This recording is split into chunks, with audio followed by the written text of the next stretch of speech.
Addiction, Relapse, and Recovery. My name is Jim. I am an alcoholic, and I am 66 days sober. It's no hypes, no pipes, no booze, no pills. Staying away from the green. I'm 100% clean and serene. And today, at least I can say I have no reservations to use drugs or alcohol. One day at a time. Right? That means I'm not holding on to the hope that maybe one day I can even smoke weed. I find my life to be a lot better these days. I'm slowly regaining my mind and my ability to think and to understand and comprehend situations and life on life's terms. I'm still in treatment. I think I've been here for about 7 weeks now. And, I'm really giving it an honest go, right? Like, I got sick of living my life the way I was living it. Sick of all the emotional turmoil that it caused me. My drug use, that is, crystal meth's a bitch of a drug, and I'm so grateful to be off of it. I'm just so grateful that I didn't, slip into, complete psychosis and just, lose my mind completely. I'm grateful. I am grateful. That's not to say I'm perfect. I'm far from it. We strive for perfection, knowing that we'll never obtain it. And that's kind of where I'm at. I'm currently working the third step through the NA step guide. Made a decision to turn our will over to the care of God as we understood Him. Right?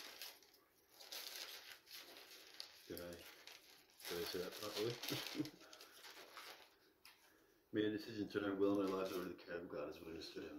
And so I'm just thoroughly working that step. I think there's 39 questions that I have to go through and answer to the best of my ability, and I've just started doing that today. So normally I do my daily reflections at a new day. It's later on in the day, so I'm gonna just share something else with you that I've been wanting to share for a little while now. So understanding relapse. Relapse is more than just using alcohol or drugs. It is the progressive process of becoming so dysfunctional in recovery that self-medication with alcohol or drugs seems like a reasonable choice. The relapse process is a lot like knocking over a line of dominoes. The first domino hits the second, which hits the third, and soon a progressive chain reaction is started. The sequence of problems that lead from stable sobriety to relapse are similar to those dominoes. There are two differences. First, each domino in the line, i.e., each problem that brings us closer to substance use, gets a little bigger and heavier until the last domino in the sequence is 10 feet tall, 4 feet wide, and a foot thick. Then this 10,000 pound domino begins to fall on us. As this 10,000 pound domino begins to fall on us, it is too heavy for us to handle alone. The second difference is that the dominoes circle around behind us, so when the last domino falls, it hits us from behind when we're not looking. So here we are moving along in recovery. We tip over one small domino, no big deal. That domino hits the next, and then the next. The chain reaction gets started. The first dominoes are so small that we can easily convince ourselves it is no big deal. We look the other way and start doing other things. All of a sudden, a huge domino falls on us from behind, crushing us to the floor, causing serious pain and injury in the process. We need to make the pain go away, and we reach for the old reliable, the magical substances that always helped us out with pain in the past. We now started drinking and drugging. The answer to avoiding relapse is not to take up weight training so you will be strong enough to lift that last domino off your now crippled body. Part of the answer is to learn how to not tip over the first domino. Another part of the answer is to develop an emergency plan for stopping the chain reaction quickly before the dominoes start getting so big and heavy that they become unmanageable.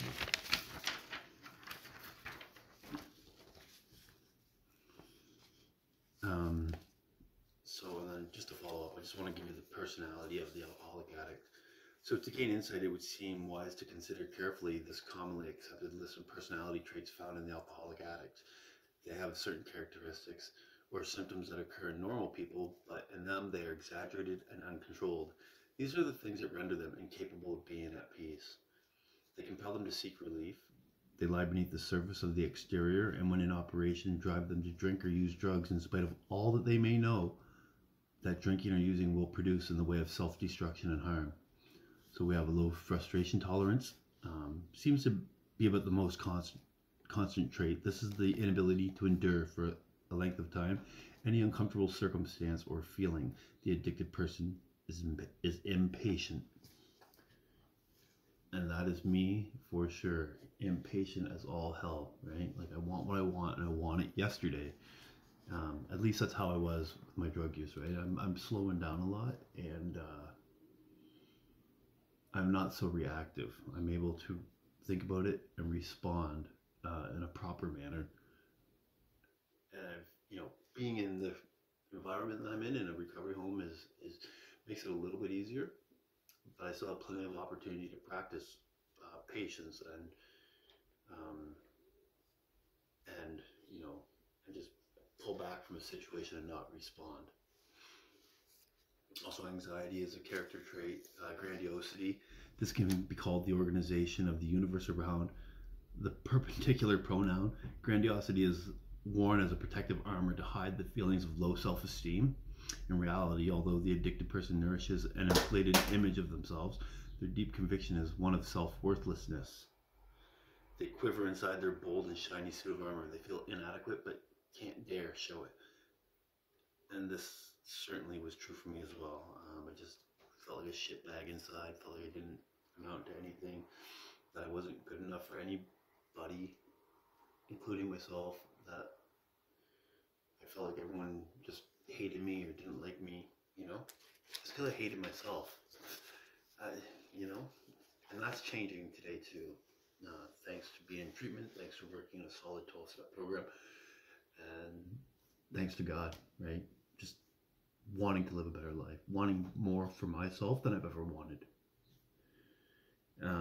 Perfectionism is another character trait. Wishful thinking.